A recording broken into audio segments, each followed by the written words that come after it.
Hi, welcome back. So we're going to get started with lesson 3 right here, making observations and posters. So we'll go ahead and click on this folder, and it'll lead us to, again, everything that we'll need for this lesson. Let's check out the lesson overview. So for our third lesson, we'll be focusing on making observations about what we have learned with World War I so far.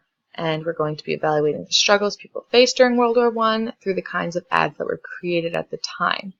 So a lot of this lesson is going to be about ads and about relating it to the war and to the people during this time period. So I'm going to have you guys start this lesson off by reading this article right here to gain a better understanding of how posters were used during World War I. So let's go ahead and take a look at it. So, as you can see, they give you a nice introduction, and then you're going to see them talk about, or you're going to read them talk about how posters were used during World War I. And then down here we have some themes like war bonds, food issues, different symbols, and then we'll also have a section down here about the posters and their artists. So on all these different links right here, you'll see different sections for poster examples. So please read through this article, learn more about how the posters were used in World War I, and it'll definitely help you with the assignment, which we will go talk about here. So in this week's lesson, you'll be expected to create a World War I poster for your assignment this week. It's important to think critically about what was necessary and relevant during this time. You are free to create the poster for any country involved in the war. It can advertise for any likely need, product, or encouragement that could have been printed at the time. So what I mean by this is certain needs were for things like war bonds, trying to save food, different products. I can show you an example down here. This is actually an example of how companies would try to sell their products using the war. So here we have Burberry, a fashion company, and they're obviously using what soldiers would wear, the trench coats, and they're trying to sell it as a trench coat outfit, kind of playing on fashion and what was happening during the war.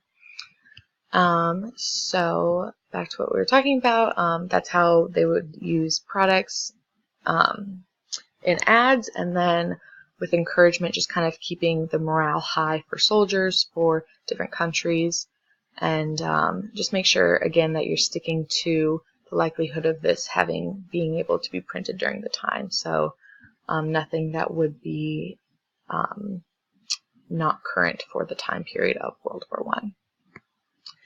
And here we go. So there are many different needs for all the countries that fought in the war, so please be creative. And the objective of this lesson is to have students think critically about what was necessary for people and countries during the war. So at the end of this, I want you to be able to say that I can think critically about what was necessary for people and countries during the war, and I can create a practical poster for the given period and events occurring. So I'm sure you already saw this when we scrolled by, but here's a pretty typical famous poster that I'm sure a lot of you have seen. It's a classic, and it's kind of what I based my example off of. And we'll go over here to the Lesson 3 folder to get us to Assignment 1 to get more information on this poster assignment. So right here, it's just kind of summing up again what I talked about in the overview, that you will be creating the poster, and that I want you to think critically about what kind of advertisements would be posted during the time based on people's needs and the needs of the war. And so I'm going to ask you guys to create the poster using Google Drawings. And if you don't know how to use Google Drawings, I attached this great video right here, and it's super awesome because it actually shows you how to use Google Drawings with posters in mind. So definitely check that out. And then also while you're doing that, check out the rubric for this assignment. It'll help guide you and make sure that you're hitting all the key components that I am requiring for the full points. And once you have finished your poster, I'm going to have you submit the link right here into the comment box like we usually do. let's go ahead and take a look at the rubric.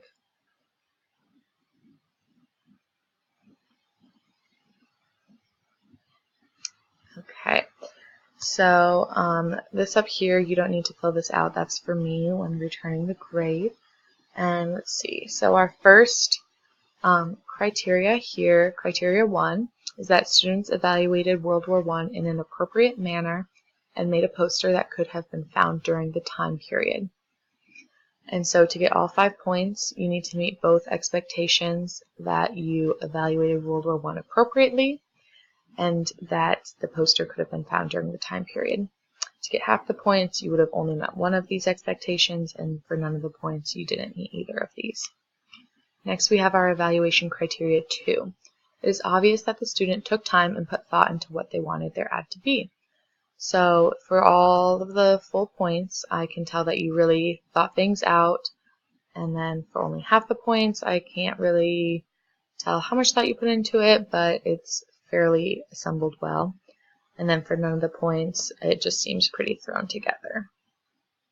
And then our last evaluation criteria 3, the poster is enjoyable to look at, professional looking, clean, and easy to read. So that's pretty self-explanatory. For all the points, meet all those requirements. For half the points, you only met some, and then for none of the points, you didn't meet any of these requirements. So with this, I'm not going to be too picky. I know that not everyone is exactly artsy, but I do expect things to look like you tried, have things easy to read, put thought into font, color, pictures, things like that. And again, that will be worth 15 points, so 5 for each of those evaluation criteria. And we will head back. Oh, I'm actually going to show you guys my example poster right here, so you can get a little bit of an idea. So I decided to base mine off of the We Want You for the U.S. Army. And so I chose black, big, bold font so that you can easily read it. I did the American flag background. I decided to make it a little bit more rustic looking to play on the time period, the old ideas and everything. And then I have a picture of some soldiers from World War I. So that's just kind of a rough idea. It's true to the time period. There's some antique look to it, easy to read, clean, professional. So I think that is it for lesson 3. We can go back to the folder. Again, if anyone has any questions or concerns, please contact me.